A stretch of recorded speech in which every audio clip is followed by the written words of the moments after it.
Rift in Bihar government on cut down of Hindu holidays. Bihar Mantri says can't justify cancelling holidays. Mantri says cancelling holidays hurts sentiments. Chief Minister Nitish will surely intervene.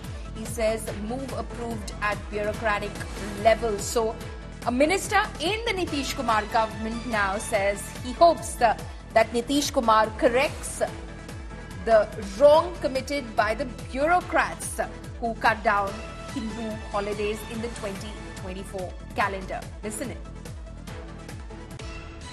मैं समझता हूं कि जो बड़ी बहुसंख्यक लोग हैं उनकी भावना जो ट्रेडिशनली जिस तरह से पिछले सरकार बनी और छुट्टियां रही हैं उन सब चीज़ों को हम समझते हैं। मुख्यमंत्री ने पिछली बार भी हस्तक्षेप करके उसको रेक्टिफाई किया था, सुधार किया था। इस बार भी मुख्यमंत्री हस्तक्षेप करके निश्चित रूप से सुधार करें।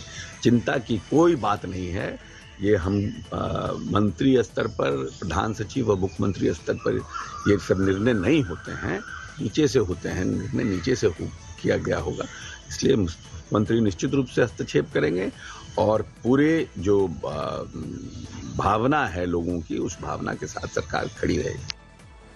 Now, Nitish Sarkar is under fire for the 2024 holiday calendar. Bihar Education Department shoots off a new controversy yet again, this time with a list of holidays for the academic year 2024. BJP slams Chief Minister Nitish Kumar, saying he must declare Bihar as an Islamic state with Hindu holidays being chopped off deliberately, it claims. Nitish Kumar has released the latest holiday calendar, and according to which holidays on some Hindu festivals including Janmashtami, Raksha Bandhan, Ram Navami, Shivratri, Tej, Vasant Panchami and Jivit Putrika have been slashed, while 3 holidays each for Eid and Bakri and 2 days for Muharram have been given. Summer vacation of teachers has also been cancelled. Calling Nitish Kumar the chief of appeasement, BJP has claimed that the anti-Hindu face of the Grand Alliance has come to the fore again, alleging that the Bihar government hates Sanatan for vote bank.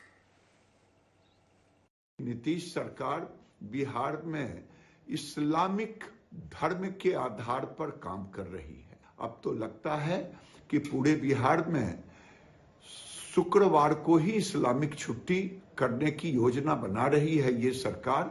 अगर हमारे छुट्टियों को जिस ढंग से काटने का काम किया है, अगर नहीं इन छुट्टियों को फिर से बहाल किया तो इसका खामियाजा नीतीश कुमार को आने वाले चुनाव में भुगतना पड़ेगा।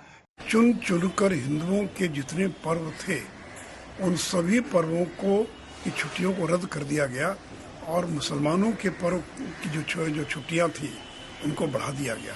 नीतीश जी इसको हम कदापि स्वीकार नहीं करेंगे। ये हिंदू विरोधी मानसिकता का परिचायक है और ये इस बात को दर्शाता है कि आपको लगता है कि आप हिंदू समाज को जातियों में बांटकर उनका वोट ले लेंगे और मुसलमानों को खुश करने के लिए उनकी छुट्टियों को बढ़ा देंगे। तो ये जो तुगलकी फरमान है, हिंदू विरोधी जो निर्णय है, हिंदुओं की भावनाओं को आघात करने वाला जो निर्णय है, इसको भारतीय जनता पार्टी कदापि बर्दाश्त नहीं करेगी और इसका हम पुरजोर विरोध करते हैं और अविलंब इसको वापस लेने की मांग करते हैं। पूरी तरह बिहार में तुगलकी सरकार चल रही है, तानाशाह सरकार चल रही है, लालू जी के दबाव में सरकार चल रही है और जब लालू जी के दबाव में होगा तो तुष्टीकरण होगा ही। और नीतीश बाबू पहले भी कई बार इनको वापस लेना पड़ा भाजपा के प्रेशर में, आगे भी इनको लेना पड़ेगा। सनातन को नजरअंदाज नहीं कर सकते।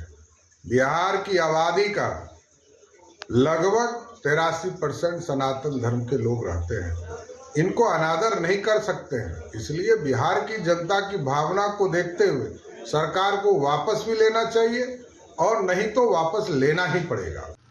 नीतीश जी एक काम कीजिए, बिहार को इस्लामिक स्टेट डिक्लेयर कर दीजिए, असेंबली से पास करवाइए, संसद के पास भेज दीजिए कि बिहार का पहला धर्म इस्लाम होगा।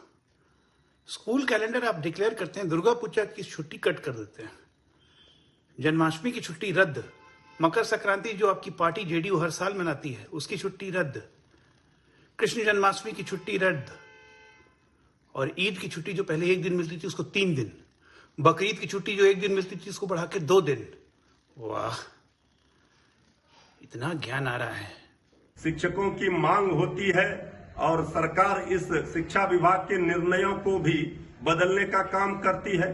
कई ऐसे शिक्षा विभाग के निर्णय हुए जिसको सरकार ने बदला है। अगर कुछ त्रुटियां होगी तो सरकार इस पर निर्णय करेगी, इसको बदला जाएगा। लेकिन शिक्षा के क्षेत्र में और शिक्षा में धर्म के चश्मे से सियासत करना ये बिल्कुल ही गलत है और ये बीजेपी कर रही है। हिंदुओं के त्योहार का सवाल नहीं है, सवाल है कि 60 दिन की छुट्टी घोषित है कि नहीं। अगर हिंदुओं को मापदंड माना जाएगा तो गुजरात में दीपावली का 20 दिन का छुट्टी, पड़ोस के उत्तर प्रदेश में सूर्य उपासना में 1 दिन की छुट्टी, छठ की छुट्टी, लेकिन बिहार में 60 दिनों की छुट्टी है।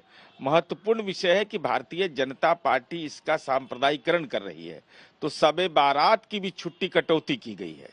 लेकिन विभिन्न छुट्टियों को जो बढ़ाया गया है, इस संबंध में हमारी उम्मीद है कि शिक्षा विभाग इसमें स्पष्टीकरण दे कि किस परिस्थिति में आपने मुहर्रम सहित विभिन्न पर्वों की छुट्टियां बढ़ाई है। My colleague Aditya Vaibhav is now joining us live from Patna. Aditya, this has in fact turned into a massive political controversy, this holiday calendar. Now we see mantris in the government as well, like Ashok Chaudhary, coming in saying he hopes that Nitish Kumar will rectify the mistake made by bureaucrats. What are you understanding from the government and especially from the education department in terms of this controversy?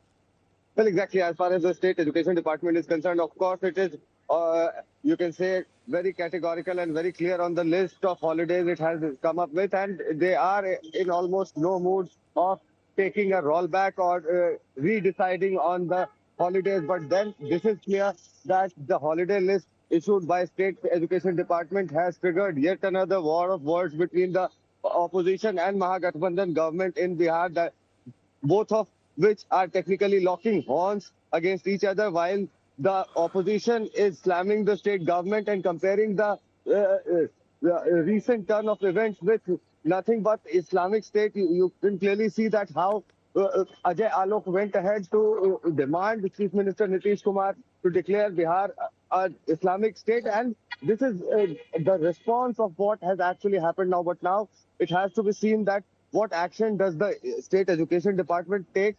Does it rethink or reschedule its holidays, or the holiday list continues to remain the same? Back to you. Right. Aditya, thank you so much for joining us with all of those details. My colleague Aditya Vaibhav there tracking this latest political controversy that's broken out in Bihar.